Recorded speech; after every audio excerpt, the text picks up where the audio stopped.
పైలోనైడల్ sinus ఇది చాలా మందికి తెలియదు. ఈ పైలోనైడల్ సైనస్ ఏంది అంటే 2 పెరుదుల మధ్యన అంటే బటక్స్ మధ్యన ఉన్న ప్లేస్‌లో అంటే నడుము దగ్గర ఉన్న ప్లేస్‌లో హెయిర్ వలన వెంట్రుకల వలన అక్కడ ఒక డిసీజ్ డెవలప్ అవుతుంది. దాన్నే పైలోనైడల్ సైనస్ అంటాం. ఇది ఎక్కువ జంపింగ్ అంటే జీప్ డ్రైవర్లు కావచ్చు, కార్ డ్రైవర్లు కావచ్చు, లేకుంటే బస్ డ్రైవర్లు గానీ ఎక్కువసేపు సిట్టింగ్ చేసే జాబ్ వాళ్ళు గానీ స్టూడెంట్స్‌లో గానీ వచ్చే అవకాశం ఉంటుంది.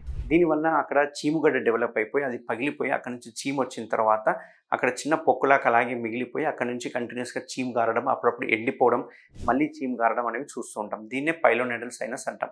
దీనికి ఇప్పుడున్న లేటెస్ట్ ట్రీట్మెంట్ ఏదైతే ఉందో లేజర్ ట్రీట్మెంట్ అనేది ఉంది. ఈ లేజర్ ట్రీట్మెంట్ వలన ఎటువంటి నొప్పి కానీ, ఎటువంటి సైడ్ ఎఫెక్ట్స్ కానీ లేకుండా, ఎటువంటి కోత లేకుండా మనము దీన్ని ట్రీట్మెంట్‌ని కంప్లీట్ చేయడం జరుగుతుంది. దీనివల్ల రికరెన్స్ వచ్చే అవకాశాలు కూడా చాలా తక్కువగా ఉంటాయి. సో ఎవరికైనా ఇట్లాంటి పైలోనైడల్ సైనస్ వచ్చిందంటే అక్కడ హెయిర్‌ని ఖచ్చితంగా మనం క్లిప్పింగ్ గానీ, లేకుంటే షేవ్ గానీ చేసుకుంటుండాలి.